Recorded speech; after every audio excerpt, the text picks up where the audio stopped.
Ini pernah direncanakan oleh suami istri di masa lalu, dituliskan di dalam kitab yang sangat populer. Persoalannya, begitu ibunya mengandung, istrinya mengandung, lahir anaknya usia 2 tahun, maaf, mereka punya rencana, anak ini insya Allah kita akan didik jadi lebih baik, keluarga kita lebih baik, anak ini akan jadi ulama. Qadarullah usia 2 tahun ayahnya meninggal. Ini kisah nyata. Ibunya ingat, saya tetap pertahankan untuk berubah jadi lebih baik, walaupun ayah tidak ada, saya single parent, saya rawat anak ini sebaik-baik. Usia 4 tahun anak ini, maaf ya, terkena penyakit buta permanen. Hijrah tidak akan sepi dengan ujian. Suami meninggal, single parent, anaknya kemudian buta permanen. Apa yang dilakukan oleh ibunya? Ibunya tetap berpedoman, Allah pasti akan berikan yang terbaik.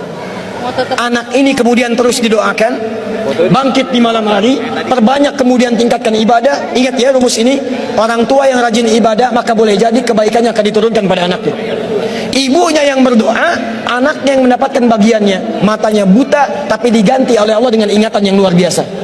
Kalau Anda bacakan satu kalimat, satu baris ini, satu lembar buku dibacakan oleh Anda satu halaman, maka seketika dia akan ingat seketika tanpa diulang, dengan titik, dengan komanya. Anak ini kemudian dibawa ke sekolah Al-Quran, dimasukkan talaki ke syekh di sana. Syekh di situ kemudian membacakan pada saat itu surat Qaf, surah ke-50. Qaf dibacakan sampai akhir ayatnya. Anak ini anak yang paling kecil teman-teman, mata buta, nggak bisa ngelihat. Teman-temannya berada di atasnya usianya, ada yang 6 tahun, 7 tahun, dia 4 tahun.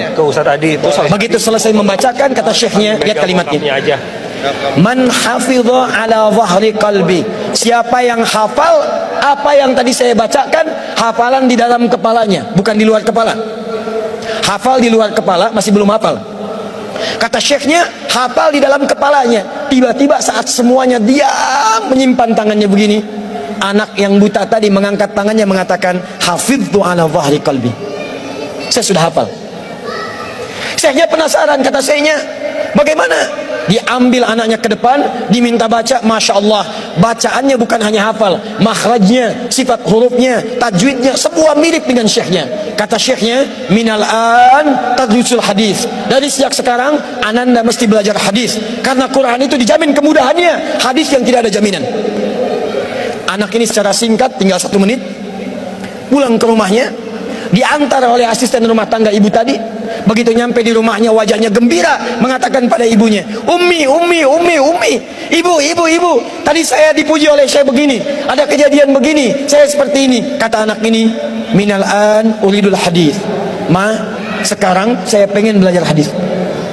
Kata ibunya, ya bunayya iktafi bil Quran, anakku sayang, kamu punya keterbatasan, supaya kamu nggak capek sekarang Quran dulu, baru setelah itu hadis.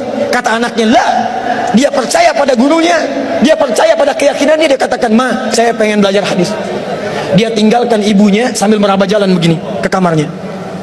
Perhatikan baik-baik. Begitu ibunya melihat, ingat kemudian dengan suaminya, ingat tentang rencana mereka, ingat tentang mereka punya rencana masuk surga bersama-sama. Teman-teman, ibunya langsung masuk ke dalam kamar, dia bentangkan sajadahnya di mihrabnya, dia salat 2 rakaat, dia bermohon kepada Allah. Saat sujud itulah dia tumpahkan segala keinginannya. Perhatikan kalimatnya. Rahasianya ada di Quran surah ke-17 ayat 110 sampai dengan 111, paling kanan sebelah atas. Ya Allah yal basir, yalladzi ala kulli syai'in qadir, a'id basirat ibni. Saya mau akhiri. Ketika tumpah air matanya, dia katakan, ya Allah yang maha melihat, mohon kembalikan penglihatan anak saya. Yal basir, yalladzi ala kulli syai'in qadir, a'id basirat ibni. Begitu mengatakan kalimat itu, capek ketiduran. Kemudian pada saat itulah anaknya sedang mengulang surat Qaf di kamarnya. Begitu ibunya mengatakan yal basir, anaknya sampai pada ayat ke-22. Laqad kunta fi ghaflatin min hadza fakashafna 'anka ghita'aka wa basaruka al-yawma hadid. Ibunya menyebut yal basir, anaknya sampai di ayat wa basaruka al-yawma hadid. Dulu pandanganmu tertutup, sekarang kami akan buka, kamu akan melihat setelah ini dengan setajam-tajamnya. Ayat ini sebetulnya kemuliaan akhirat, tapi diturunkan mendapatkan kemuliaan dunia. Tiba-tiba setelah baca ayat ini, ibunya berdoa, bersamaan kalimatnya, tiba-tiba terbuka pandangannya. anak ini bisa melihat kembali. Saking kagetnya dia lompat, dia kejar ibunya. Ummi laqad ra'ait. Ma, saya bisa lihat lagi. Ma, saya bisa lihat lagi. Ibunya kaget kemudian terbangun. Dia peluk anaknya, dia katakan, "Nah, mungkin kamu melihat bukan dengan hatimu. Kamu melihat bukan dengan matamu. Rubbama ra'aita biqalbik laisa bi'ainik." Mungkin bukan matamu tapi hatimu. Waktu habis. Kisah belum selesai. Tinggal 1 menit. Boleh 1 menit? Lihat sini.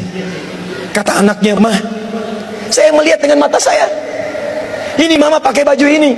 Di sekitar kita ada benda-benda ini." Allahu Akbar. Ibunya kemudian yakin anak itu bisa melihat. Dipeluklah anaknya. Keduanya kemudian menangis. Dan ibunya sejak saat itu yakin bahwa anak ini punya kemuliaan besar di masa depan. Maka disekolahkanlah kemudian tempat-tempat terbaik. Belajar hadis terbaik. Diingat segalanya. Cepat luar biasa. Anak ini kemudian dikenal dengan luar biasa di masa depan. Nama anak ini adalah Muhammad. Bapaknya yang meninggal namanya Ismail. Kakeknya namanya Ibrahim. Kakek buyutnya Al-Mughirah. Yang buyutnya Al-Bardizbah. Tinggal di kecamatan Ju'fah, di Kabupaten Bukhara, Provinsi Khorasan, negara Uzbekistan sekarang. Kelak di kemudian hari, dia dikenal dengan nama daerahnya Bukhara, dengan Al-Bukhari. Itulah kisah Imam Al-Bukhari.